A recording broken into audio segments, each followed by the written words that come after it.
Ragazzi, 1, 2...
Brilliant criminals at the climax of their most magnificent effort. This effort began 6 months ago in Porto Verto, where we were all aboard the ship for Africa. And they were my associates in a quest for uranium. An element not one of them knew the first thing about, except that they'd heard you could get dough for it. Big dough. Who? I mean, what do you suppose they are? Businessmen, does it matter? Well, if we're going to be on a small boat with them for weeks and weeks. I only said they might be fellow passengers. Harry, we must beware of those men. They're desperate characters. What makes you say that? Not one of them looked at my legs.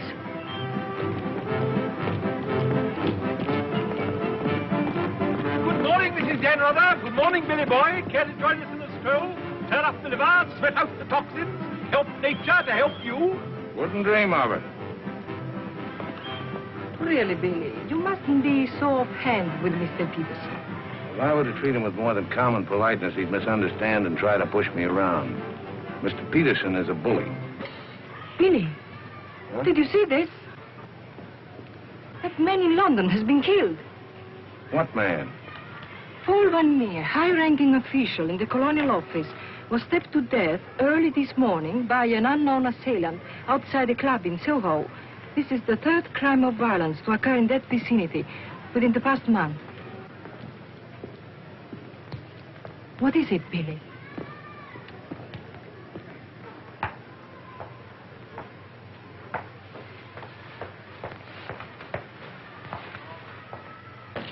In heaven's name, Billy, say something.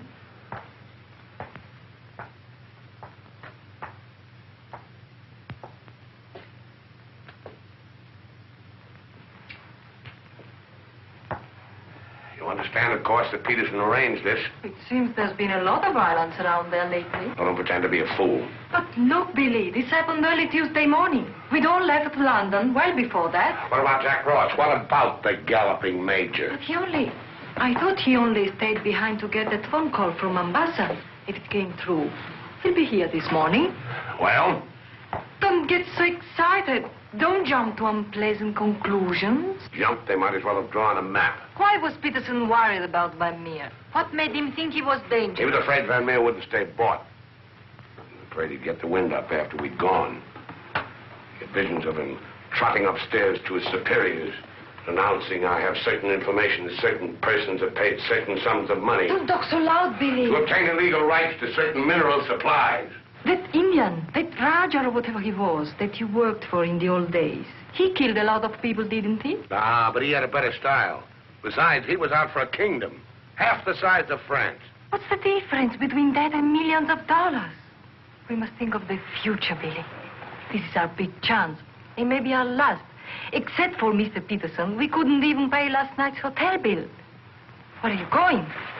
Have a cafe, drink a lot of Pernod, and listen to the band. You won't make a fuss, will you? It doesn't do to make a fuss. You have to think of the main objective. Naturally, it doesn't do to be fussy.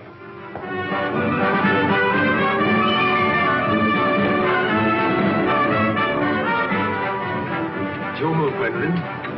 Glasses.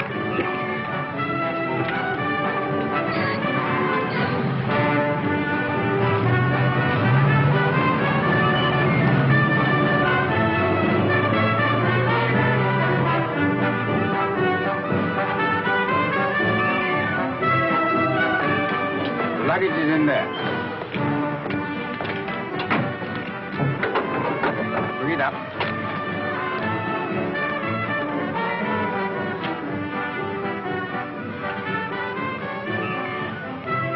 Harry, look, the desperados. Shh. Not quite now, Contract Billy. Hard liquor before noon. I'm celebrating. Celebrating what? The safe arrival of the Major. He came galloping in a minute ago looking tired but satisfied.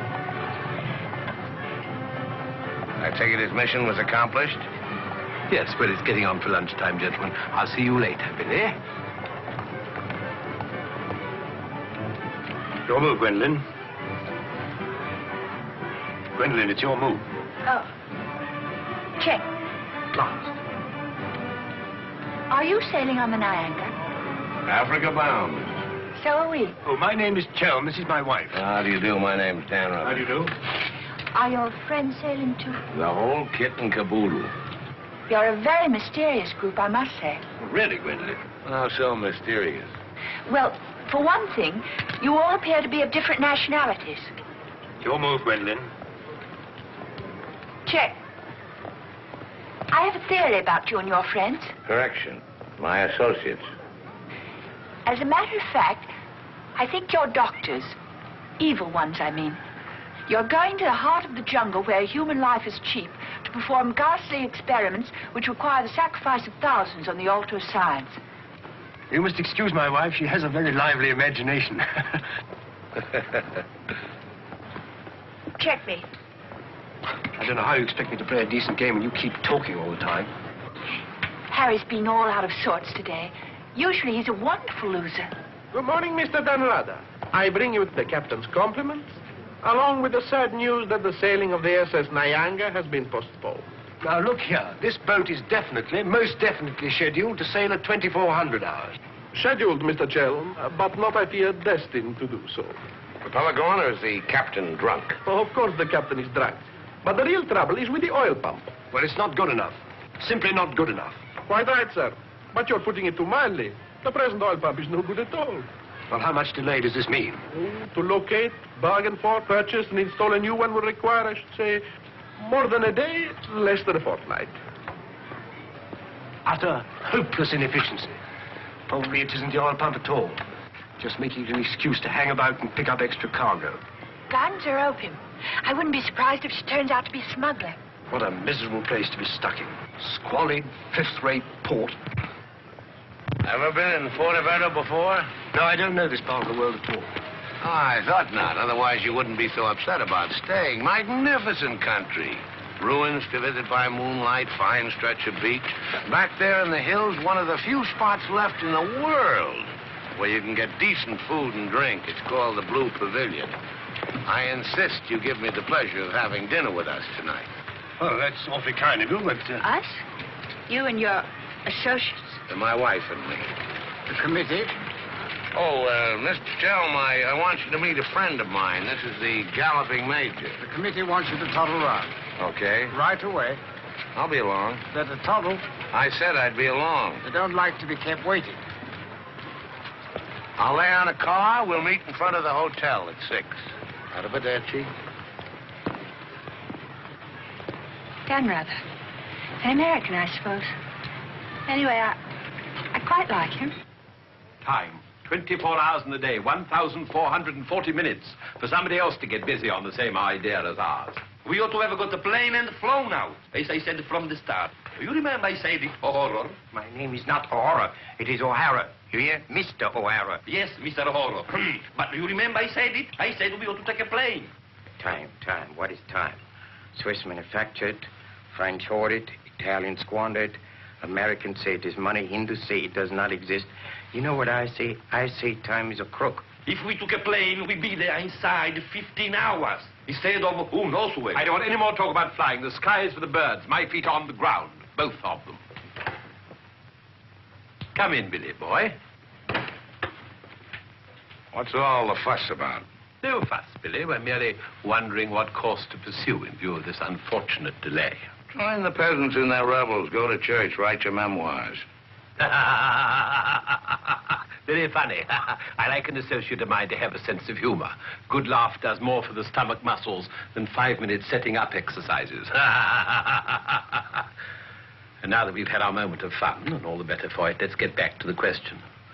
Doesn't this delay call for a cable to your friend in British East? Mustn't send cables. Can't you get it through your heads that the population down there has trained noses? They can smell a uranium deal like a cat smells fish. But aren't you afraid, Billy, that when our little party doesn't show up on the date you said, aren't you a teeny bit afraid that your friend might use this as an excuse to begin negotiations elsewhere? If my friend were looking for an excuse, you'd find a better one in the morning papers. What do you mean?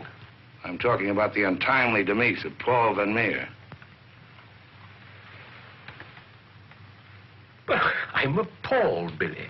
What an unwholesome opinion you must have of your colleagues to imagine that we... Look here, Peterson, you don't have to convince me of anything. You don't care what I think as long as I don't do anything about it.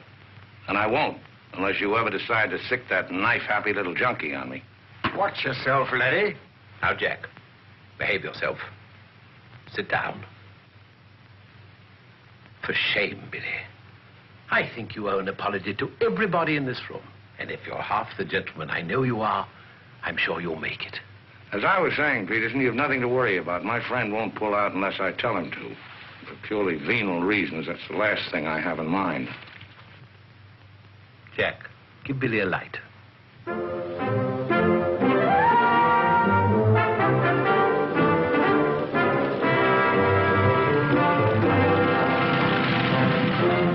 What a wonderful car. It looks as if it had won the Grand Prix d'Elegance many years ago. Oh, it did. It was built for Oraposo. You know, the bullfighter. He had it made this way so he could stand up and take bows. He only got one ride in it, bequeathed it to me on his deathbed. Well, here's to Oraposo. I hope you like champagne. You mean it's yours? Well, I gave it to my former chauffeur, the fat bandit in the front seat. Harry, look at that wonderful villa. Well, that was Bertie Crampton's. Oh, you mean Lord Crampton, in Gloucestershire. His family acres marched hand in hand with ours. Gloucestershire, the cathedral towns, trout fishing, garden parties. What a beautiful life. You know England well? Emotionally, I am English.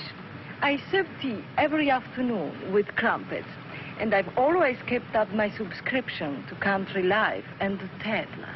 Trouble with England, it's all pomp and no circumstance. You're very wise to get out of it. Escape while you can. Well, I'd hardly describe myself as escaping. Simply so happened that a relative of mine, first cousin actually, who died recently, happened to be the owner of a coffee plantation. Africa's the place now. You talk about the diamond boys, the gold boys. They just skimmed a little off the top. The potential mineral wealth of Africa's hardly been scratched. Now, there is a villa. Big. Well, that's the Villa Capriccio, famed in song and story, a 3-star attraction in Baedeker. Well, whose is it? Well, the bank's on it now. It used to be mine. Yours? Yes, I brought old Charles over from Fouquet's. You know, the old Fouquet's, to run it for me. Then when I decided to pull up stakes, I bought him this restaurant we're going to. Least I could do to show my appreciation. Well, here we are. Charles! Charles! Wait here a minute while I rout old Charles out. He doesn't even know we're in this neck of the woods. Charles! Charles! She must think we're extraordinarily naive. Knew all those people. Owned that vast villa. Bought this place because he liked the fellow's cooking. What utter balderdash. Oh, perhaps he did. I beg leave to doubt it. Did you notice his wife? She seemed to be a rather sensitive little woman. Really embarrassed by all that rot. I am sorry, signore. As you see, we are closed. We do not open for another 2 months. Charles, what the devil's going on here? This place is falling to rack and ruin. Place is closed. We shall have to dine in the hotel after all. Monsieur Dan. Monsieur Dan. Madame, why did you not let me know you were coming? You did not say you were with Monsieur Dan. Nothing is close to Monsieur Dan. Good to see you again, Charles. It's been too long, Monsieur Dan, not since the night you left the villa. Remember your farewell party. I've tried ever since to forget it. Remember how in the morning we escorted you to the train with violins playing and everybody cried like when a king you love very much leaves his country. Aren't you dressed yet? Do I appear to be dressed? Do dress, do hurry. It's the most wonderful day. And Billy wants us to drive out and see his villa. His former villa. Obviously, I can't go. I've got a chill on my liver. What a miserable place to be ill. And you forgot to pack my hot water bottle. You packed it. Gwendolyn, I distinctly remember. Hello. Oh, hello. No, I'm afraid we can't. Harry has this wretched chill. Give me the telephone. Chelm here. Yes. Quite. Absolutely. A hot water bottle. That's very, very good of you, old boy. Look here, Dan Rodder, would you mind very much if my wife went alone? She enjoys this sightseeing sort of stuff, you know. Splendid. Splendid. I'll send her along. You know, Gwendolyn, nowadays, one simply cannot afford to dismiss people just because they're not one's sort. One has to try and bridge the gulf. After all, it's a new world we're going into. One's got to take it as one finds it. Face it. Use it. Master it.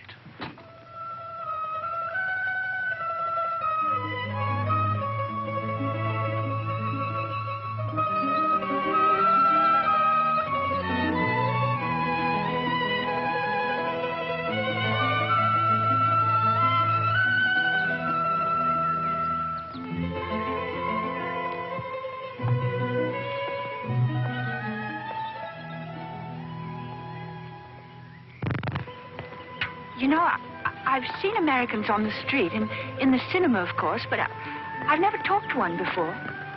Are you a typical American? I think it's important that I should know. Why important? There are two good reasons for falling in love. One is that the object of your affections is unlike anyone else. A rare spirit, such as Lord Byron. The other is that he's like everybody else, only superior. Harry, for instance, is the very best of a type. Well, if you must know, I'm a typical rare spirit. How long did you live here? Oh, the longest I've ever lived anywhere is 2 years. Well, when you were a child. Didn't you ever have a mother and a father? And a house and a street and a town? No, I was an orphan until I was 20, and then a rich and beautiful lady adopted me. You know, I've changed my mind about your being an evil doctor. You're off to keep a rendezvous someplace in Africa sacred to the tribesmen. You're going to found a new empire and make yourself master of the riches of the world. But you need a beautiful blonde queen to impress the natives as the incarnation of the Queen of Sheba. That's why you're making a pass at me. Am I? Of course. I don't generally go sightseeing with strange men. You don't believe that, do you? Well, I believe anything you say. Do you? Well, you shouldn't, you know. You really shouldn't. Mr. Chelm? Yes? It's I, Mrs. Bernard, Maria. Oh, come in. Tea for two and two for tea? Now, that's most awfully kind of you. You shouldn't have troubled, really. Billy told me you had a chill. Bit of one on the liver. 2 tarsal. Milk, of course. Of course. I feel I should like somehow to do him a good turn of some kind. You do? Well, naturally. Oh, I see. Naturally. I think it would be nice if you were able to do something for him. Help him along. Give him the benefit of your advice. Delighted, of course. For instance. Oh, something with business. He was very pleased with that tip you gave him on the way home last night about the gold shares. I've forgotten what I told him. What was it? I don't remember either. I was listening to your voice. I wasn't listening to what you said. You see, if you were helping him, it would be so much easier for us to be together a lot out there in Africa. Was he any head for business? Why, he's simply brilliant. I wouldn't have thought it. But of course he is. You don't suppose I'd marry a ninny, do you? If you imagine that Harry's simply going to Africa to plant coffee, you're very much mistaken. In point of fact, coffee is the least of Harry's interests. In point of fact, the land he's acquiring is extremely rich in certain minerals.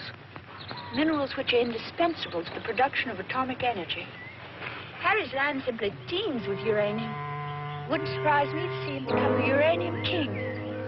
So you see, my husband isn't such a ninny as you may have imagined. It might very well be worth your while to go in with him. The potential mineral wealth of Africa's hardly been scratched. Well, I was telling you last night. But of course, it's a well-known fact.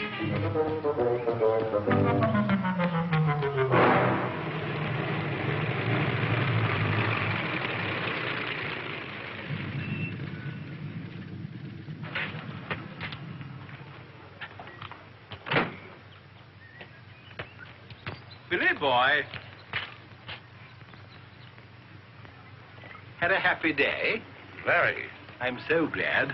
What an attractive woman Mrs. Chelm is. Is that what you called me over to tell me? Who are the Chelms? They're English, going out to British East. They have a coffee plantation. Any money in coffee? No, but there's a type of Englishman goes off to coffee plantations without caring whether there's any money in it or not. Relatives leave them coffee plantations and they go out to them. But why this sudden interest in the Chelm? I'd just like to know who's making friends with my friends. Well, now you know.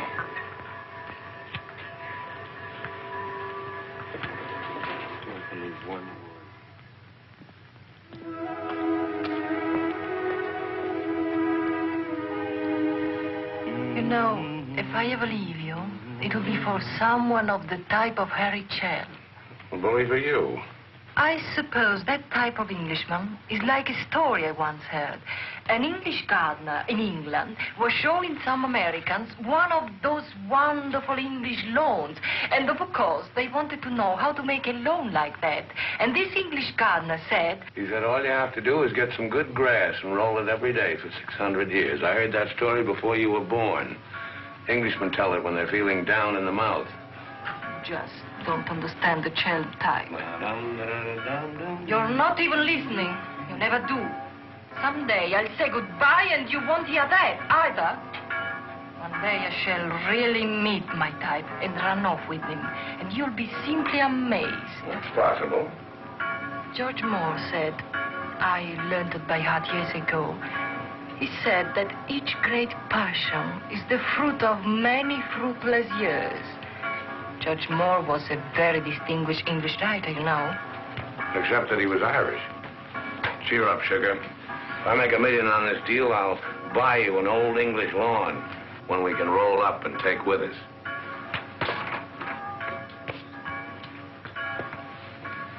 Billy, good morning. What's our wide-eyed Irish leprechaun doing outside my door? Why do you always make jokes about my name, huh? In Chile, the name of O'Hara is a tip-top name. Many Germans in Chile have become to be called O'Hara. Good morning, Mr. O'Hara. Madame, my respects. Perhaps Mr. O'Hara would like something to drink? Yes, maybe perhaps a little whiskey, huh? Very weak, please. What's this visit in honor of?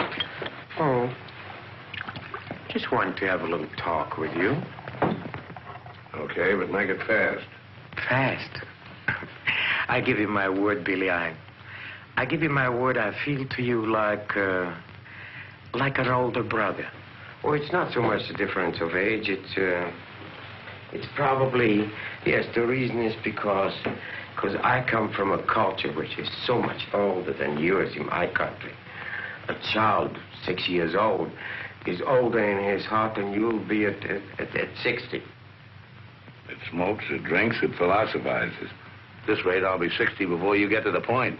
The point is that Peterson, Ravello, myself, we are the principals in this case. We are in with the money. We cannot switch around and turn and... But an agent, it's easy to imagine that he could conceivably doesn't feel himself quite as irrevocably committed as Peterson or... We're fellow passengers, I believe. Not quite yet, would you say? Too sadly true. By any chance, you don't happen to have seen your Mr. Danruth about? I don't think Billy's up yet. Not 11. He's rather a late riser. But he said it. Well, anyway. I shouldn't put too much stock on what Billy says, particularly when he's had a few drinks. It's not that he means to break his word, he just forgets that he's given it. Charm and dependability so seldom go in one package. There are exceptions, of course. Your husband, I imagine, from his manner and behavior, is one. Oh, yes, very. Well, quite, Harry. I'm so looking forward to meeting your husband and having a chat about Africa. By all means. I understand he's in coffee? You make it sound like a total immersion. Part of Africa we're going to is due for some pretty important changes. In my opinion, things will be booming out there before you can say Jack Robinson. I do hope there won't be too many changes. It's completely unspoiled, I hear, with some of the loveliest scenery in the world. I can't imagine anything more lovely in the way of scenery than to have a few acres of gold and diamonds cropping up on a piece of land I bought for a song. Heaven forbid. Next thing there'd be big, ugly holes everywhere and great, horrid machines instead of lovely scenery. Anyway, I don't think my husband worries much about money and business, that sort of thing. Really? I mean, to appreciate my husband's point of view, one has to understand his background. Those lawns, hundreds of years in the making. Those immemorial elms. Those walls hung with family portraits. Generations of them. Those great echoing galleries where so much of English history is being made. Taxes must be terrific on a place like that. What would people like the Chelms care about taxes with their kind of money? I mean, when a family's been a power in the city of London for so long, one of the great financial families. Power in the city? You mean... Oh, yes, of course, one of those Chelms. I'm surprised you know about them at all. Very few people do. They prefer to work behind the scenes. I find it rather hard to believe that a man in your husband's position would go to Africa just for the coffee planting. You're very quick, aren't you? In point of fact, he isn't. In point of fact, he has a very special reason. So I suspected. It has to do with sin.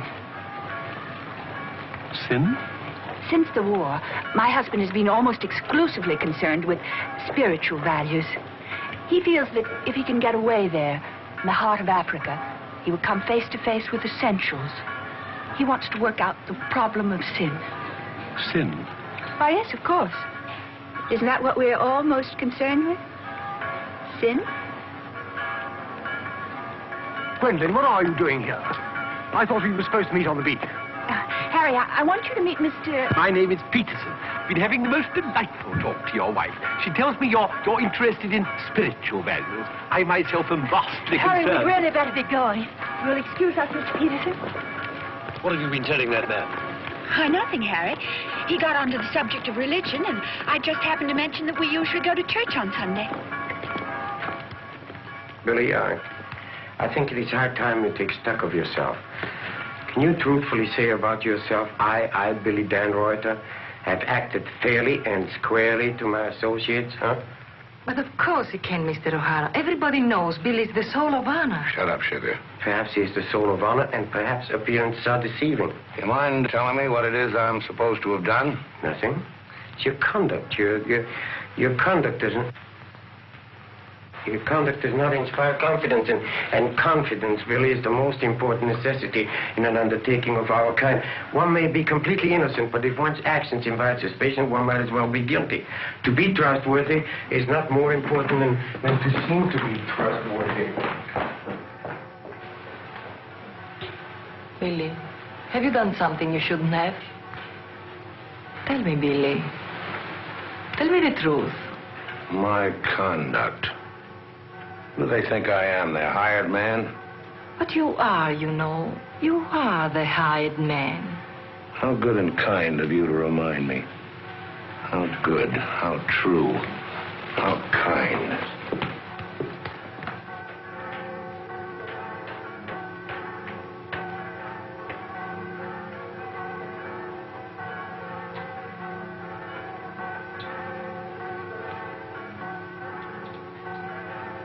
I say, Dan, rather good to see you. How about a drink? Well, Oh, come on, my dear fellow. Let me buy you a drink. Oh, Gwendolyn, don't forget to send one to Aunt Beatrice. Can't understand it. Gwendolyn distinctly said she'd join me on the beach. Then I come back and find her sitting there in that cafe. Extraordinary creatures, women. Well, let's drink to them. Pano. Scotch. Come on, you tiny little wreck, have a drink. We're drinking to women. Take the drink, but won't join you in the toast. Glass of Irish. Women. Hitler had the right idea. Keep them in their place. Kleine Kinderkirchen, babies in the kitchen. Say what you want to about Hitler, he had his points. Come. Look This here. generation's had its chance. Hitler, Mussolini, those were the men. Now is the age of the barbarians. The world's going up in smoke. I say let it come, get it over with. Well, if you don't mind, I'd like another year or so of worry. Worry? Just 1 minute, laddies. I've just 2 or 3 words to say to you, laddies, and that's don't worry. Don't ever worry. I'm in a position to know secret information. The Rosicrucians, the Great White Brotherhood, the high secret orders. But you've no faith. You must have faith. Faith and power, secret power. Men who guard the trust from the deepest inside of the whatchamacallit. Mystic rulers, all one club, chained together by one purpose, one idea. Mankind's champions. Follow me, Billy? Oh, why, of course. This generation's had its chance. Hitler, Mussolini. I can't stand here and permit you... Are you interrupting me? Relax, Jack. Have another drink. I simply want to state that things don't happen to be what certain people imagine. An officer may find himself strapped for money, and he may undertake certain things which in other circumstances, no, absolutely no. Absolutely. Absolutely no. In the old days, I should have simply told people of your ilk to buy their own drinks. Poor old Jack. I'll teach you. I'll teach you to insult an ex-officer of the Indian Army. Well, are you yellow? The bar. You're Major Ross? Right. Ross here. Right. Right again. Come along, the committee. Saved by the bell. I've never heard such rot in my life. Sin. Oh, sin. All I could do was to keep a straight face. No, I'm certain of it now. These are 2 very clever and dangerous antagonists. Sit here and help me close. But how could they possibly know what we're up to? Great interests like the Chelms have ways and means. Yes, and I'm convinced they're out to get us even before we get started. We must get ahead of them. Time has entered the picture in a new way. Never forget the time factor, gentlemen. It always enters the picture in the end. I'm sending a cable to London. I want full information on those Chelm interests. British Africa, too. Check up on his interest there. Every time the plane lands, I'll try and reach you by telephone. Keep me informed of the latest development. Dan Reuter, that lying, swinish, rum-swilling double-crosser. What pleasure it would give. No, you can't at the moment. We need him. Right now, we need that swinish, lying double... Did I hear my name? Rub-a-dub-dub. 3 men in a tub. Tub? Oh. Been a change of plan, Billy boy. You and I are leaving for Africa. How's that? You and I are flying to Africa by the next plane. Oh, what's happened, Peters? Must be something important to get you on a plane. Perfectly simple, Billy boy. The trouble with the oil pump and the general uncertainty about when the Nyanga will sail forces me to sacrifice my personal comfort. I prefer to fly rather than run the risk of arriving too late. Well, there's also such a thing as arriving too early. What do you mean by that? Well, the land doesn't come up for auction for a couple of weeks. My friend can't make his move until then. If we sit around British East all that time, somebody's going to start wondering who we are and ask questions. Is that your real opinion, Billy, or are you just looking forward to a long sea voyage with the attractive Mrs. Chelm as your companion? Or perhaps you have even other reasons. Such as? That's for you to know and for us to find out. You'd better get your packing done.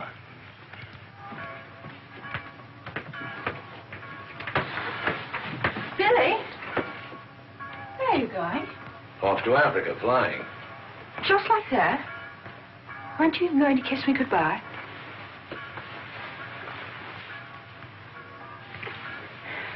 I wish. Don't say it. What? That you wish we'd never met. You'll be coming on the boat, and in Africa we'll get together and... I think I hate you. Letting those revolting men order you about. Don't deny it, I've watched them. They treat you like a servant. They say, hop it, and off you hop. I know what it is. They have a hold on you. Some black secret that could ruin you. What makes you think that? No, it happens all the time. My old Spanish nurse told me that half the people in the world would be ruined at once if everyone told what they knew. But couldn't you let them done away with? I mean, you must know plenty of people who could bump them off. It probably cost a good deal, but it'd be worth it, certainly. Well, it's not impossible, except that afterwards I wouldn't have any money. This way I stand to make a lot. Millions? Maybe. Then perhaps your connection with those men isn't quite so undignified as I thought. Those millions, would they be pounds or dollars? Well, either way suits me. No, that's very careless of you. The state of the pound is so uncertain. You must think in terms of hard currency. Maybe I should hire you to handle my affairs. You could do worse. I'm awfully intelligent, really. Come along, Billy boy. The car's waiting.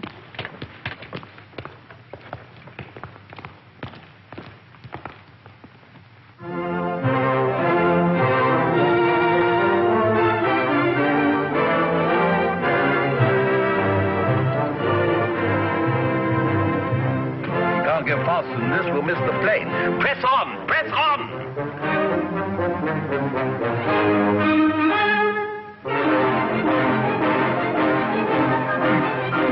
High posting.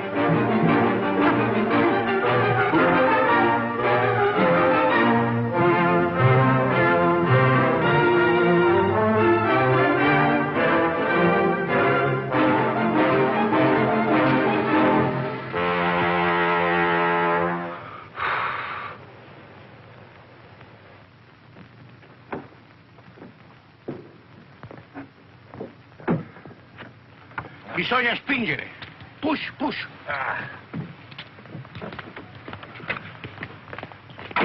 Come on.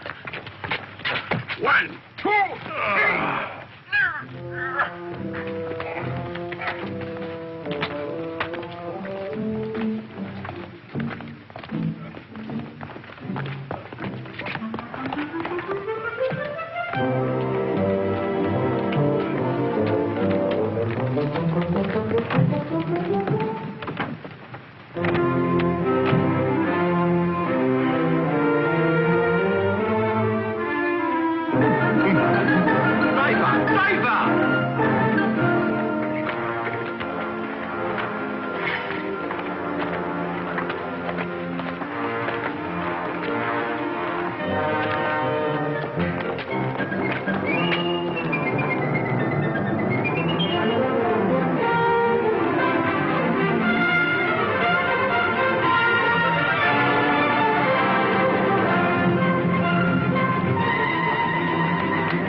Beautiful car.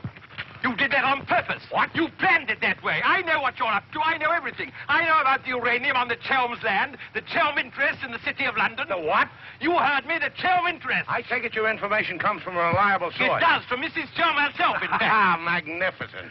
Simply magnificent. You must pay me back for the loss of my beautiful car. If you weren't a benighted jackass, if you could see as far as you could spit, you'd know there's no such thing as a Chelm interest. You'll have to do better than that, Mr. Danrother. Very much better than that. Don't believe me. Check with London. If you find out he's anything more than a down-at-heel Gloucestershire squire, you can have my services for nothing. You mean Mrs. Chelm is an unqualified liar? Well, let's say she uses her imagination rather than her memory. You will make restitution with no Mr. Dan, either the money or a new car. Why, you fat bandit, I gave you the car in the first place. How I came by it is beside the point. The fact you gave it to me doesn't make it any the less mine. Shut up. That's right. Threaten me. It is not enough that you destroy my beautiful car. Now you... my beautiful car!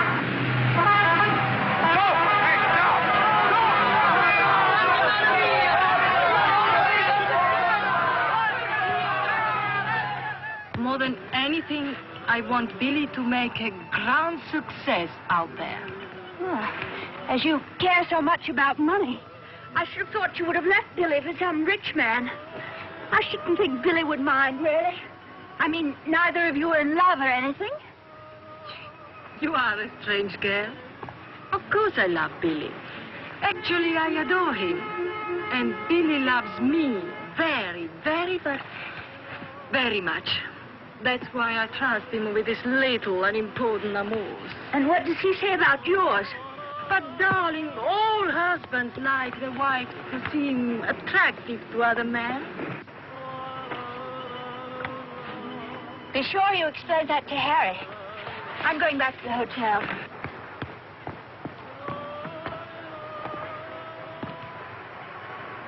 Mrs. Stanrother, Maria, I'm afraid, I have some shocking news for you. The boat is not going at all?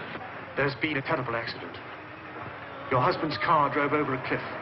The people on the bus saw it fall into the sea. It seems almost certain that... What is it? What are you trying to say? He's saying that Billy is dead. It's become necessary to redistribute the stock in our company. Stock. What good is the stock now? We can't deal with the Radar's friends. Not without Radar. All the effort, the money, everything went over the cliff with that car. Ravello, you forget the English are very sentimental people. I tell you, there is nothing that Billy's friend will not do for his widow, and in black, she's a very touching figure. Poor Maria, you really have had a wretched time of it. You are very understanding. If only there was something I could do. Just now, if you could bring me an aspirin. I have a headache. Don't move. Just you wait there. I'll be back in a moment. Mussolini, Hitler, and now Peterson. A great man, a great loss. I'm going upstairs and reading my Bible. Why all the clothes? Maria has a headache. What's the matter with you? Go away. My dear girl, I'm as sorry about Dan rather as you are. But after all, it isn't as if he was one of our oldest friends. I was in love with him. He was a very pleasant acquaintance. What did you say? I was in love with him. Really, darling, have you no control over your romantic fantasies? I loved it. Can't you hear me? I love you. Oh, rot. You're just dramatizing again. By George, you were right, after all. I did pet it. Oh, what shall I do? I feel so I were drowning. He's dead. He's dead, and I'm left with a fool like you. I tell you what to do. Have a bit of shut-eye. You'll wake up in an hour feeling your real self again. And there'll be no more silly stories about falling for a middle-aged roustabout. So? Oh, please go away. I'll just take these to Maria.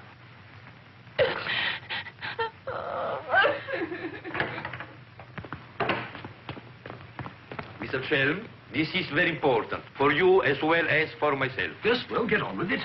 There is now an opportunity for you to secure enormous profits with virtually no risk. I want to beat about the bush. Our purpose in going to... For you as Billy's widow, it will be very easy to persuade his friend in British East, and for capital, we have Jones. Quite evidently, you've been misinformed as to my interests.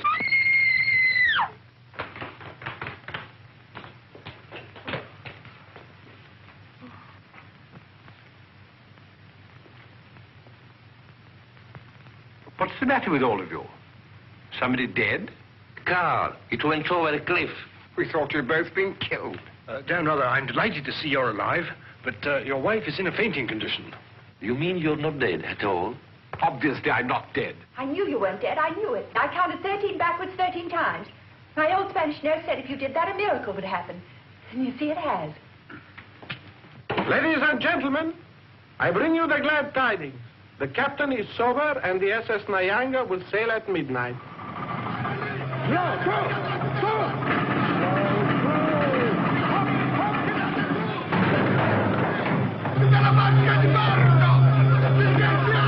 I can't see it anywhere. What can have happened to it? My dispatch box, where is it? A black tin box this size. What have you done with it? Guardi che la sua valigia gliel'ho messa in cabina.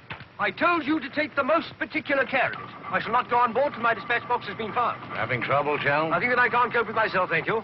È la seconda volta che glielo dico. La valigia gliel'ho messa in cabina, è inutile che insiste con me. Says he put it in your cabin, whatever it is. Idiot! Why didn't he say so in the first place? Say, look. What's happened to Harry? He's been giving me the fisheye all evening. Oh? What is it? Perhaps it's because when I thought you were dead, I told him I was in love with you. You what? I couldn't help it. It made you seem less dead. And? Oh, he didn't believe me. He thought my nerves were upset. Sort of delirium. He thought it quite a joke. The idea of my inventing a love affair with a middle-aged roustabout like you. That's what he called you. Well, now that I'm back in the flesh, you'll begin wondering about that delirium of yours. I suppose seeing you alive is different from thinking of you dead. You're just great cooped up on that tub with a suspicious husband. Billy.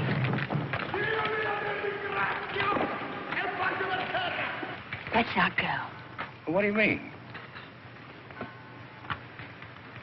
I'm asking you to run away with me. Now. What about the millions in hard currency? What's happened to you? I thought you were my shrewd little manager. I've changed my point of view. I thought we'd get to Africa and you'd make your fortune and everything be wonderful, but now I think it's all too risky. Too many things can happen. I want us to cut and run for it right now. You really mean that? With all my heart. Oh, no, that's impossible.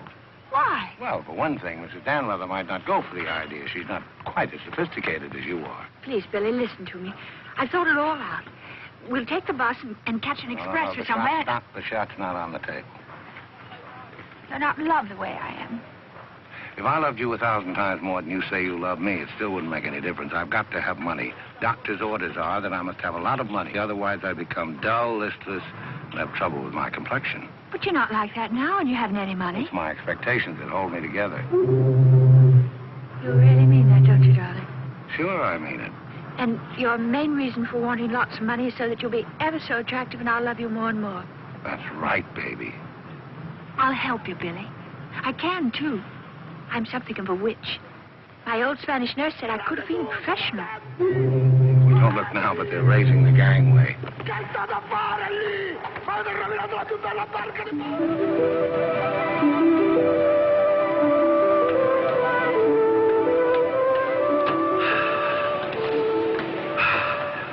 The air, ozone. What a pity we can't bottle it, gentlemen. What a fortune we'd make. Neptune's mixture. Now breathe deeply. Remember, every breath is a guinea in the bank of health.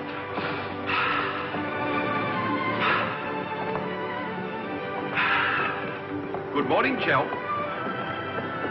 Why, that's good. Very good indeed. I didn't know you were an artist, Mrs. Danleather. I'd hardly call myself that. I only dabble. The nose is not enough long. The ears are too small. Only has one eye. Now, come along, gentlemen. We must start normal. Blow and down, bully, blow and down. Blow, blow, blow and down. Blow and down, baby, blow and down. Good morning, Mrs. Chelm. Let's hope she breaks her neck. Blow and down, bully, blow and down. Blow and down, bully, blow and down. Blow, blow, blow and down. Blow and down, bully, blow and down. Give me some time to blow them down. Mr. Peterson? Mr. Peterson? Radiogram.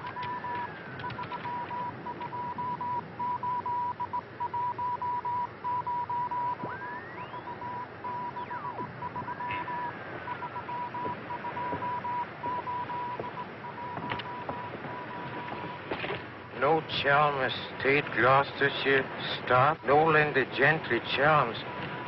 What do you make of that?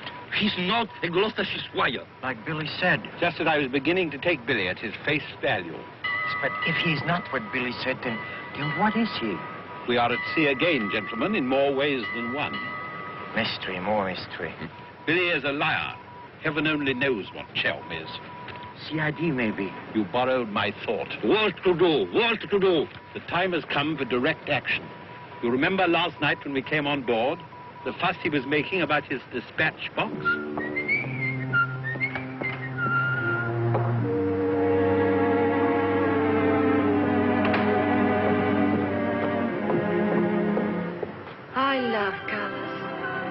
working with them is an endless puzzle. Your face, for instance, 10 minutes ago, it was all brown and pink. Now the light is changed and is chalky white. What? Tinged with green. Green? It must be getting rough. Just a little. Don't break the pose. I don't feel very well. I think I'll go below and take a pill.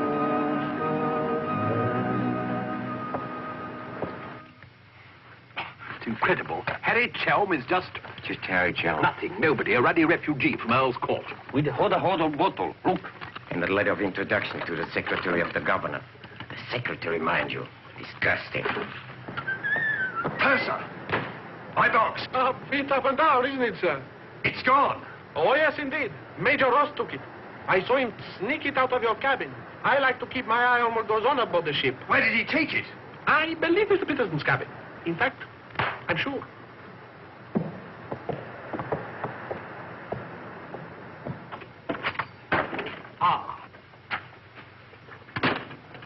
And now may I ask what explanation you have to offer?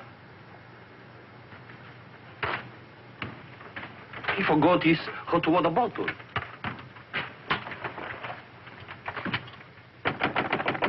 Billy. Come in.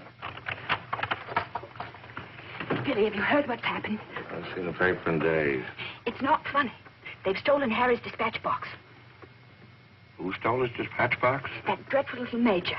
He took it to Peterson. They went through it. It's all your fault. I suppose you know that. My fault? Well, the poppycock you've been peddling, all that junk about the Chelm interest in London, uranium on your land. Well, in a way, you're the one to blame. I'm the... I mean, you acted so superior. I was falling in love with you, and I couldn't bear it for you to think I was just a nobody. Married to the son of a boarding house in Earl's Court. The son of a what? A boarding house. That's what Harry's parents do. They run a boarding house for decayed gentlefolk. But the way he talks, the way he acts, I thought... It's just that he sees himself in a place in the West Country with trout streams and horses, leading the life of a country squire. It's not his fault if people take it for granted that he has a place like that. He's never once said that he had. Well, country gent, son of a boarding house or whatever he is. I suppose I'd better get his box back. Oh, he got it back himself. Well, then there's no harm done. Except that Harry's gone to the captain. He's going to have them put in irons. He is what? He says that's what they did in the Royal Marines. Look here, Skipper, there's a perfectly simple explanation for all this. I happen to own a dispatch box which is very similar to Mr. Chelm's. When I didn't find it in my cabin, I asked Major Ross to see if it had been stowed away somewhere else by mistake. The Major found what he thought was my box in the saloon with some other luggage. The box has been in my cabin ever since we sailed, under the berth. As soon as I saw the box, of course, I realized at once that it wasn't mine. I simply opened it to find out to whom it belonged so that I could return it to its rightful owner. I can't conceive why this gentleman should imagine I should be interested in a box containing patent medicines. I'm not a hypochondriac. Purser, tell the captain exactly what you told me about the box. Why, sir, you asked me whether I'd seen it, and I said it might be the one I'd seen being carried along the passage by Major Ross. You distinctly told me that you'd seen it being taken from my cabin. Oh, you must have misunderstood. You were rather ill at the time, if you remember, sir. That's all, Purser. He's been bribed. He's in league with these criminals. Just a case of a misunderstanding. That's how I look at it. Now, what about a little cognac? To wash away any ill feeling. I don't care for a drink. And let me assure you that this matter is far from settled.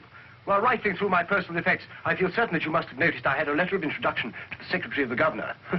I suspect he'll be much more interested in what I have to say than this gin-soaked so-called ship's captain. You mind your tongue! Any more entails? You're the one I put in irons.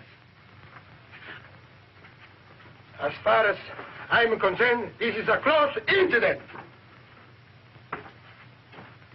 You've got your box back. Why don't you forget the whole thing? What possible interest do you expect the Colonial Office to take in? On the contrary, I expect them to show considerable interest in a gang of crooks who are trying to swindle the country out of vast uranium deposits.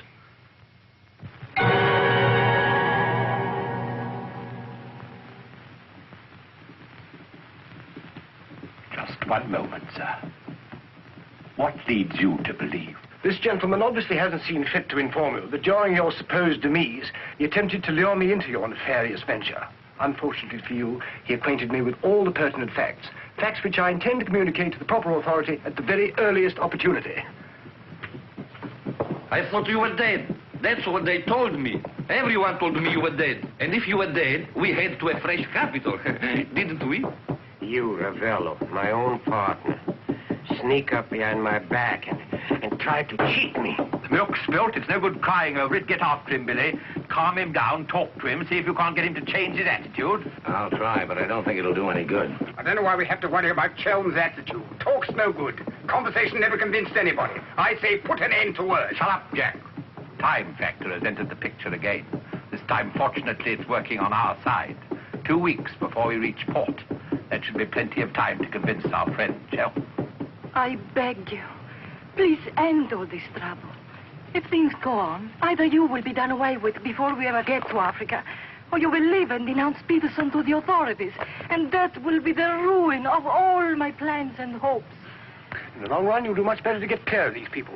They're thoroughly undesirable. The long run. I'm tired of the long run. I am not even thinking about them or about myself. It's only you that concerns me, Harry. No need to worry about me. Ever since I met you, you fill my thinking. You are becoming an obsession. Don't you understand, Harry? I am deeply in love. Maria. My dear.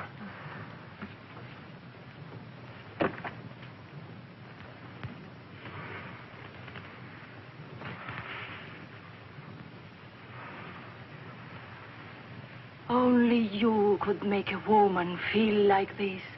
All I want is to be in your arms, now and always. You forget I'm going to be done away with. Oh, no. It will be easy to arrange. What you must do is this. You will write me a letter. A love letter. You will tell me that you cannot denounce Peterson, because then I will suffer too. Because you love me so much, you cannot bear to hurt me. Such a letter they will believe if I show it to them. My dear girl, you must see that this is quite out of the question. I don't propose to make compromises. Not compromises, Harry, darling. But you can see, if you cause trouble, the whole of our plans, my plans, you would not want to make the innocent suffer. It would be much better if you don't interfere, Maria. I must handle this as I see fit. Then you intend to go ahead with this business, tell stories and ruin everything? It would be much better if you cut loose from these people. No happiness can come from such an association. Harry, I'm asking you not to do this. Please, write a letter. Then there will be no trouble for you, no trouble for us, no risk when we get to Africa. I'm sorry, my dear. We English are a very pig-headed lot. You think you can get away with this? But Maria, my dear good Maria, listen. First you made love to me. Now you tell me you will ruin me. You'll forgive me, but it was you who made... Oh, shut your trap. Go on, do what you like. You think you're such a brave man. I'll tell you what you are. You are a heel. Huh. What the daisies now? What's happening? What's going on here? The oil pump's on the blink. The electricity's failed. That's a folly. A ship lying in darkness this way, we might well be rammed at any minute. I'll tend to this myself. Which way is the engine room? The passengers are not... I'm sure your chief engineer will welcome the advice of an ex-officer of the Royal Marines.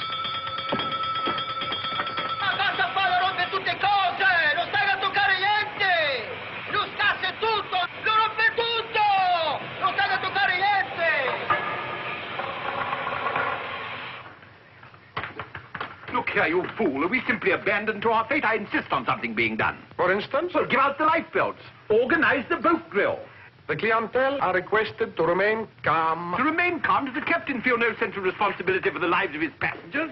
It's my opinion that the captain doesn't feel much of anything at the moment. Do you mean to say he's drunk? The fellow ought to be made to walk the plank.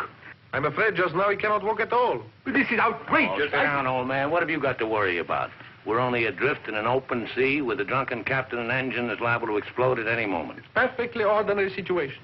Happens every day. But just in case any of you are still at all anxious, let it be known that Mr. Chelm has taken charge in the engine room. Who's taken charge? Harry, and he'll foozle it for sure. Shall I get out the hymn books? Your husband claims to have learned all about engines and such things when he was an officer in the Royal Marines. If he ever was. In point of fact, not only was he an officer, but he once won a medal for jumping into a sea of fire to rescue someone. It's only a bit of wreckage, not a man, but that wasn't Harry's fault. Just a slight error in judgment. Oh, the lights, they come on. He must have fixed it. Impossible. The engines are turning. We are underway. I still say it's impossible. Ladies and gentlemen, may I have your attention for a moment? I'm happy to inform you that the oil pump is now in perfect working condition. Putting it right was no great accomplishment for anyone with the slightest mechanical bent. Anyhow, we may now proceed without further delay and in absolute safety. Oh, Harry, you did. You fooled it. You wrecked my ship! Where is your Forward, please. Captain wants to see you. There you are. You devil! You wrecked my beautiful ship! Nothing of the sort. Some scallywag down there sabotaged my work out of pure malice. You explode my engine! Keep your head, boys. Let's all behave like little gentlemen. Stay out of this, Dan, mother. I can handle the brute. What happens now? Do we get the life of beds? Do we abandon the ship? There's no immediate danger. The passengers were pleased to return to the saloon. We're heading for the nearest port, and there seems to be some chance of our making it. Let's go. Come along. Now, who was last down? Last. Billy, boy, be a good fellow and make a fourth at bridge. The Major has no head for cards. A few rubbers will soothe all our nerves. Oh, thank you. I'll soothe mine with a double scotch. In fact, I think I'll make it a triple. No ice, no water. Right, sir. How about you, dear Mrs. Dadrubber? Little bridge? Oh, so sorry. I have the most fearful headache. I think I'll go to my cabin. Oh, what a shame. Well, boys, we'll have to make it cutthroat. What about Harry here? Maybe he'll take a hand. That, under the circumstances, is a most unsuitable suggestion. Gwendolen, I must ask you to either move to another table or else leave the saloon. Harry, for heaven's sake. I don't care for my wife to associate with an associate of criminals. Don't be absurd. Billy's not a criminal. He's the best friend we have on this boat. We're not in need of such friends. You need any friends you can get. The only thing standing between you and a watery grave is your wits. That's not my idea of adequate protection. Purser, how much longer before this ship reaches port? If we ever do get to port, it should be within 14 or 15 hours. That's a long time. Sit down, make yourself comfortable, have a drink. Enjoy the Major's piano recital. Come on, Peterson, buy us a drink. I'm afraid I can't accept hospitality from persons whom I intend in a few hours' time to denounce in a place of justice. 2 spades. I admire your sang-froid, Mr. Peterson. Or perhaps you don't think I'm serious. We shall see. 3 clubs.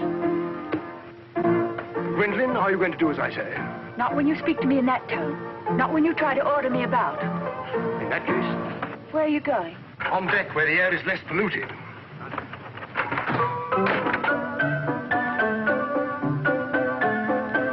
Sir, 4 tonics. I think you'd better go after Harry. Why should I? If he's going to be so childish and unreasonable.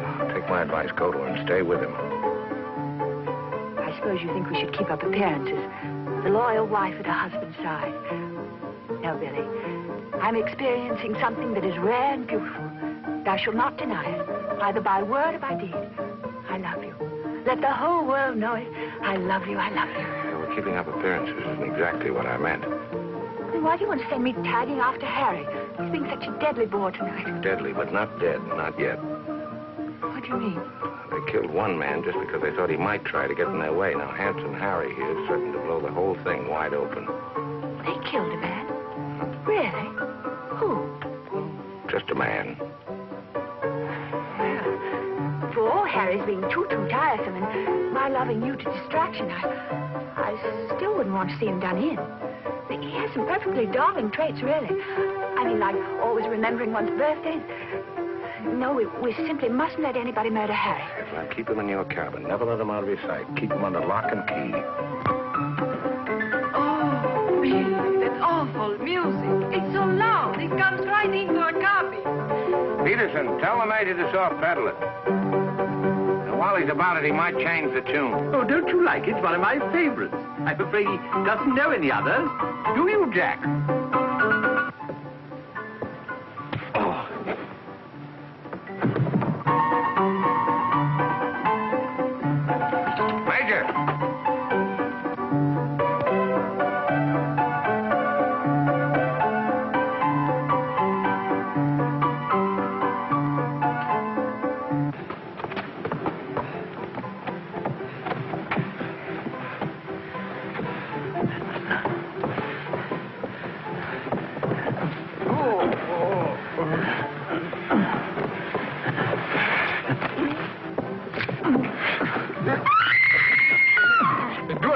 Nobody screaming?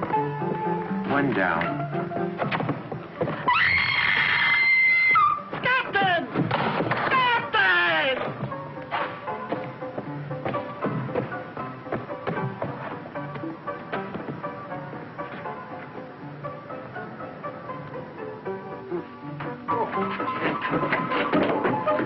What happened? Oh, Billy, all that screaming. I thought someone had been killed. Someone nearly was. Indeed they were. Look at the Major. Better get a new act fitted and the curtain going down on this one. Every time I turn my back, someone makes trouble. The passengers break the engine, they beat each other to feet, they throw each other overboard. That man attacked me. Are you? You again! If I struck him, it was in self-defense. He came sneaking up behind me and tried to run me through with his sword. Is that true? Well... It's no use, Billy. My trying to protect Harry any further. I may as well tell the whole truth. Captain, it grieves me to confess this, but in point of fact, my husband has an illness of the mind. The medical word for it is paranoia. On occasion, he displays homicidal tendencies. The psychiatrists say it's because he believes people are plotting against him, and so he strikes back and tries to kill them. Gwendolen, for heaven's sake, woman, what's the meaning of this treachery?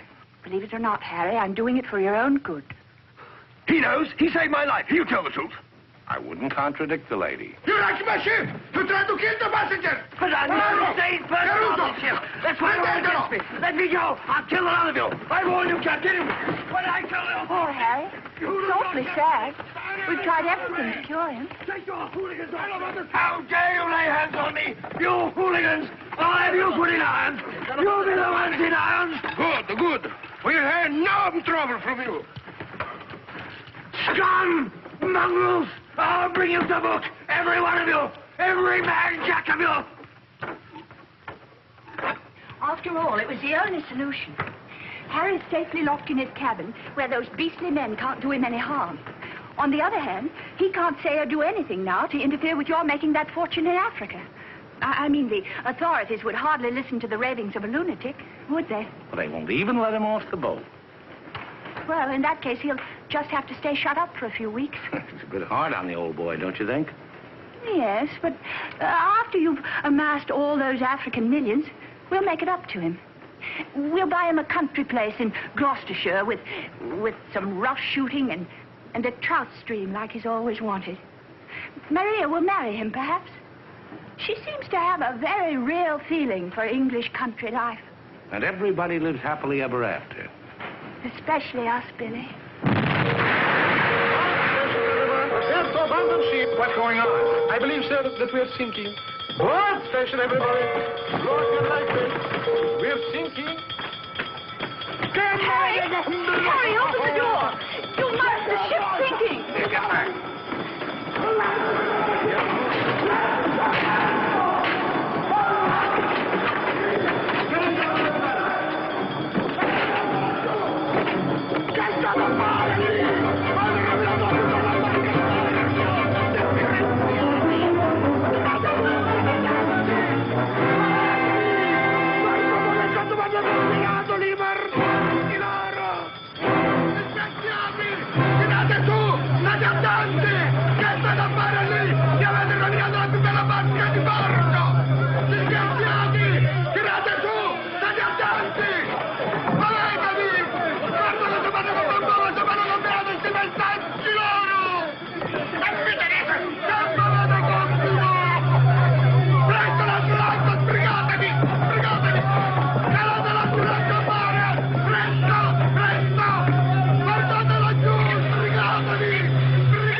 Across him out there. He's a strong swimmer, isn't he? I don't say we will, but it's possible. Anything's possible. Give me that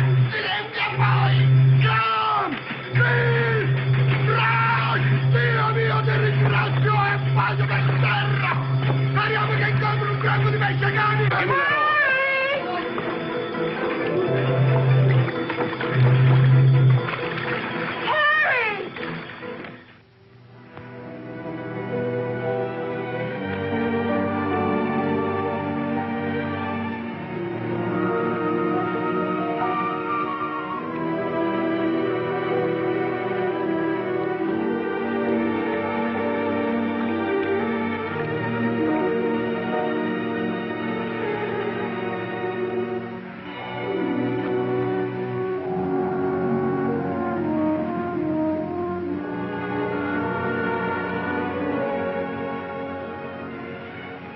Where do you suppose we are?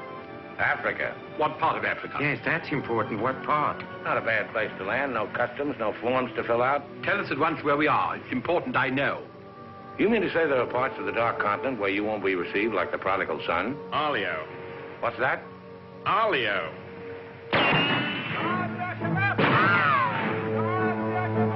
Better get down, everybody. Oddio, mamma mia! Adams! Oddio, mamma mia! Get rid of your passports, boys. Mrs. Chelm, Billy Boy, my identity must remain a secret.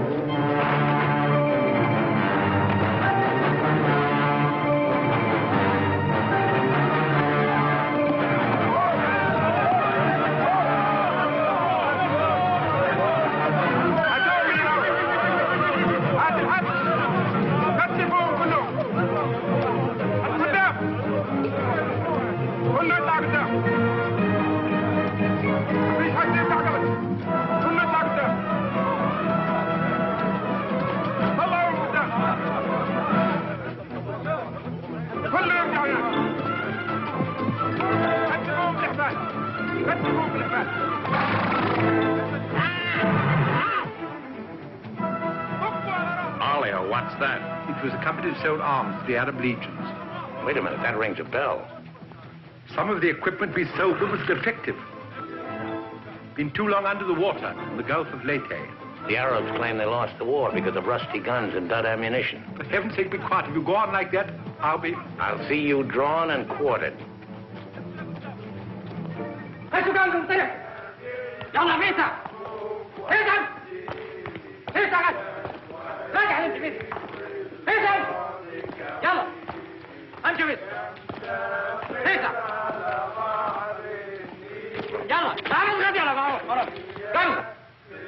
Are you going to allow them to bully you in this way? Why, it's simply... Shocking.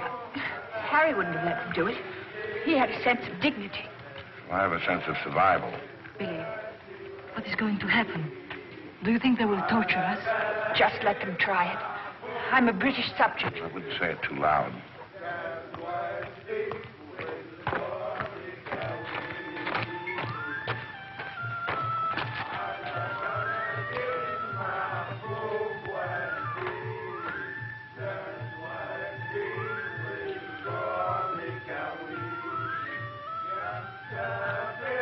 We shipwreck. Big boat, go down. Bottom ocean.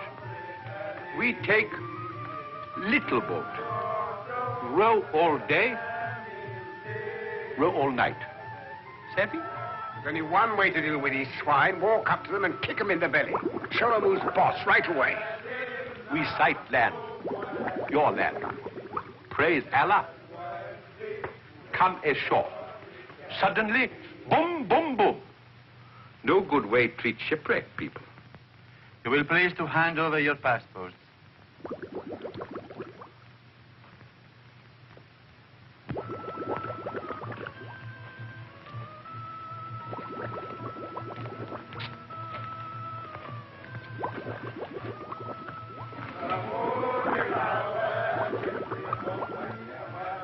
There seem to be 4 missing. Will those who have not handed over their passports hold up their hands?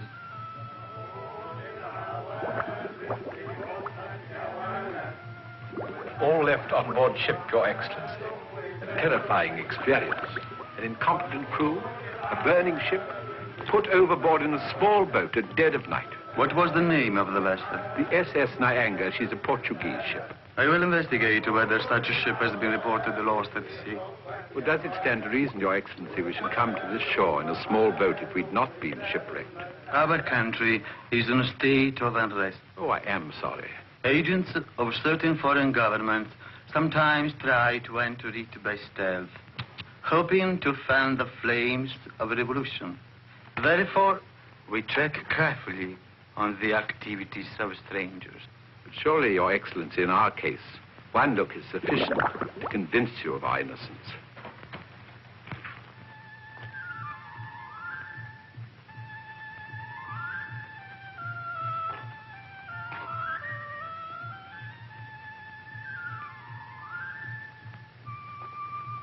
No. One look is not enough.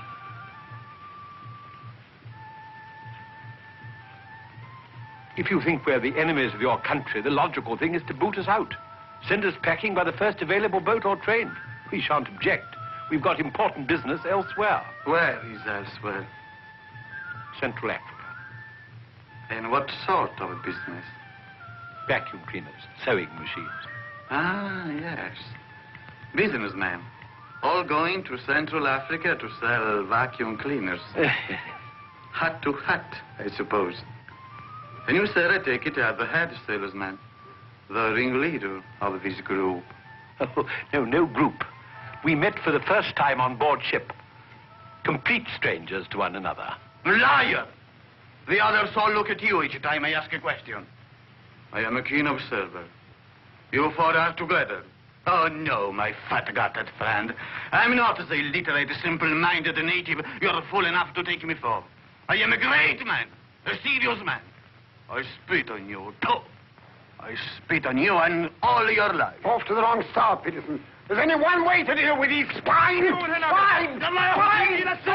Swine! You'd better be careful. My husband, my late husband, who was drowned in the Niagara disaster, happened to be one of the most important figures in the British government, Sir Harry Chelm. In point of fact, we had letters from the Prime Minister and the Queen telling everybody to be particularly courteous to us and our friends. So you see, if any harm befalls us at your hands, it will become a major international incident. Would you instruct that one that in my country a female's lips may move, but her words are not heard? Harry.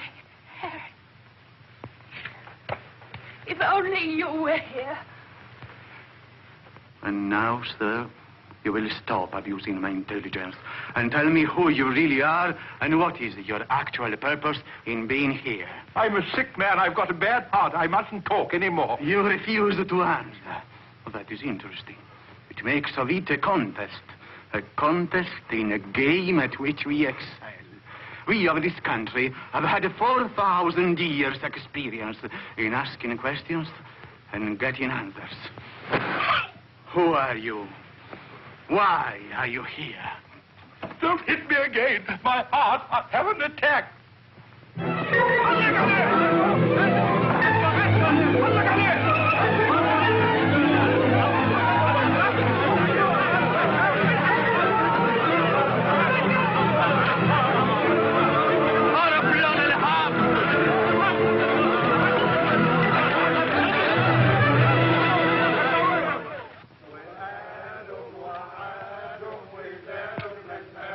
Billy's led a thoroughly decadent life.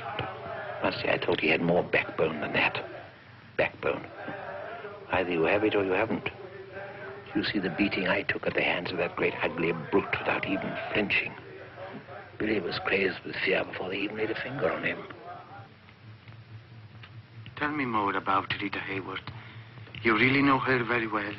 Do I know Rita? Do I know her? I'll give you a letter of introduction.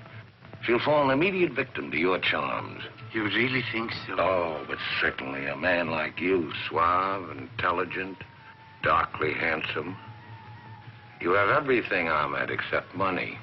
And if you'll listen to me, a boat will be placed at our disposal, a very slow boat, so that Fat Gut's check will have plenty of time to clear. And you will trust me for your share?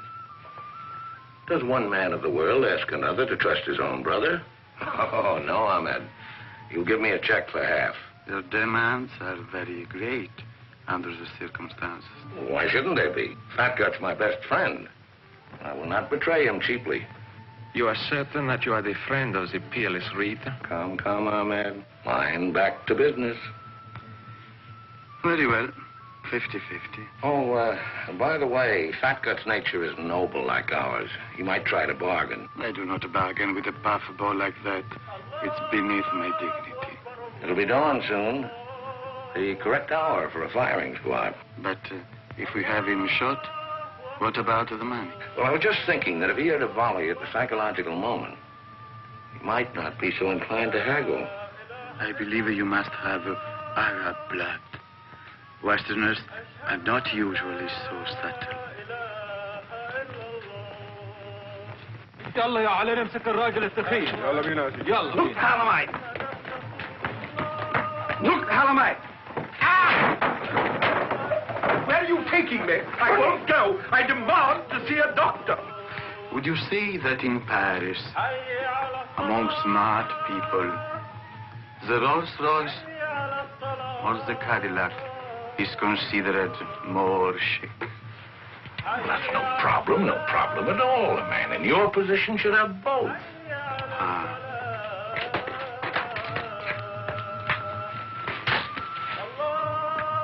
Mr. Donnerather, I believe, would like a word with you. Billy. Sit down, Peterson.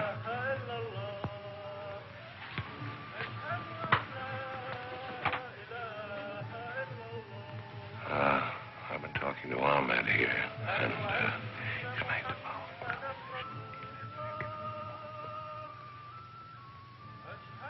It's blackmail. I can't pay.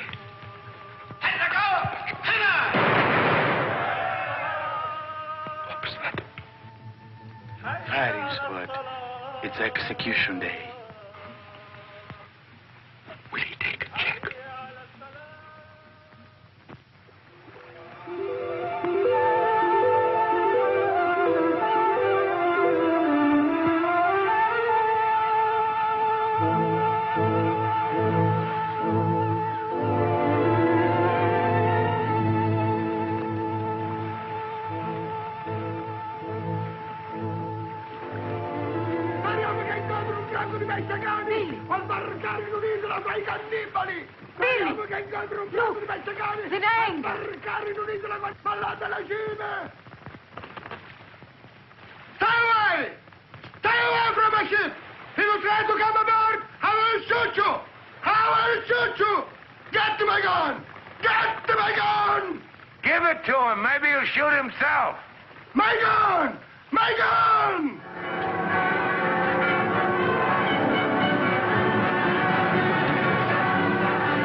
That's right. I'd like to ask you a few questions, if I may. Oh, I'm sorry, not now. Forgive me, but it's rather important. Yes, it always is. I was a newspaper man myself once. Well, you may quote me as saying that everybody was heroic except Mrs. Danrother, who ate all our boots. Very amusing, but I'm not a reporter. Oh? Jack, go to the phone, make reservations. The first plane to Nairobi, 6 seats. Yes, and if they don't have any, talk to the right man and tell him if he kicks other people off the plane, we'll make it worth his while. I always said we ought to take a plane. You remember I said that, Mr. Horror. I said we ought to take a plane. Mustn't dawdle, Billy boy. Great deal to do and not much time. Those were the other members of your party? Yes, I'd like to talk to them, too. Well, what's it all about? I believe you were acquainted with a Mr. Van Meer, now deceased. Peterson, you and the boys better come back down. The gentleman here wants to speak to you, a Mr. Jack Clayton of Scotland Yard. You take your wine here or upstairs, Mr. Dunn? No, we'll have it here. Care to join us in a drink, Clayton? No, thanks. It's a bit early in the day for me. I read somewhere that a Scotland Yard man never accepts a drink from anyone he intends to arrest. Is that true, Mr. Clayton? Quite so. Mrs. Danrother? No, I'm Mrs. Chelm. This is Mrs. Danrother. Oh, how do you do? Well, I wouldn't dream of alarming you lovely ladies, so perhaps I'll have a glass of lovely after all. Peterson, how do you do, sir? How do you do? Ravello. And, Mr. O'Horror. O'Hara, Julius O'Hara, delighted. No, I'm the one to be delighted. It had begun to look as though I'd never catch up with you people. That would have been a bit embarrassing. You see, this is the first time I've ever been abroad on an investigation. I've spent quite a lot of money. And my chief can be very sarcastic about the money one spends, particularly if you fail to deliver the goods. Mr. Clayton is presently interested in the Van Meer murder case. The Van Meer murder case? Oh, yes, yes. That fellow in the Colonial Office. Yes, I read about that in the paper. It was a shocking affair. According to Mr. Van Meer's appointment book, Mr. Peterson, you had lunch with him at the Savoy a few days before his death. That's quite correct. Mr. Van Meer was an expert on African matters. We wanted his advice about affairs in British East. Do you recall the subject under discussion? Vaguely. Crop yield. The native labor situation. Inches of rain. Vaccination. Shorts. How long do you know Mr. Van Meer? Oh, a couple of months. We met half a dozen times. Did he ever make mention of any enemies, business or otherwise? Did he say anything about romantic attachments? I mean, did he name any women? No. I should have been very surprised if he had done. Mr. Van Meer struck me as being every inch a gentleman. Oh, of course. Well, that's all. Unless somebody has anything further to add. I have. I think you ought to know that the business of one of these businessmen is murder. I beg your pardon. Major Ross, I mean. I can't guarantee Major Ross murdered this Van Meer person. I assure you, however, he attempted to murder my husband with a long, thin dagger, which he always carried about in what looked like an innocent swagger stick. Go on, Mrs. Jones. You see, Major Ross is employed by Mr. Peterson there to do his dirty work. One might say he's a professional killer. My husband found out certain things about Mr. Peterson. Things in point of fact that are a matter of empire, involving, as they do, a plot to exploit our kingdom's uranium resources. And that's why Mr. Peterson decided to have him done away with. Don't run away, Mr. Peterson. That's always tantamount to a confession of guilt. Tantamount is what I call it. More champagne, Clayton? No, thank you.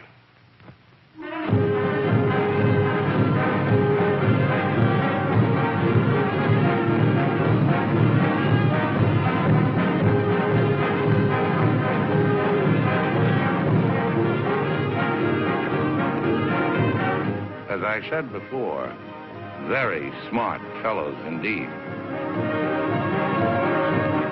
Should you ever think of me in Earl's Court, that's where I'll be, helping Harry's parents with the lodgers.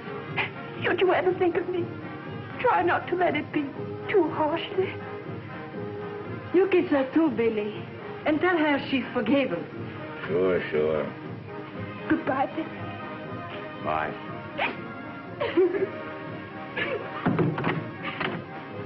For Mrs. Chell, just came on the ship's wireless. Oh, by the way, Mr. Danrada, do you know that your associates are all in the Hoosgow?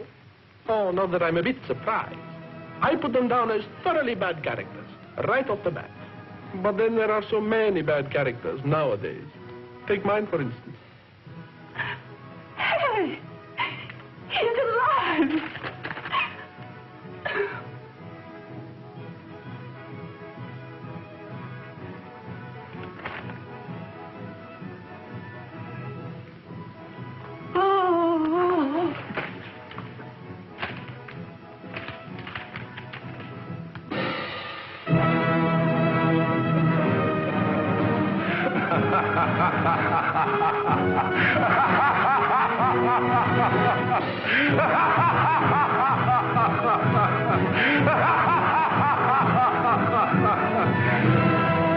Oh, this is the end.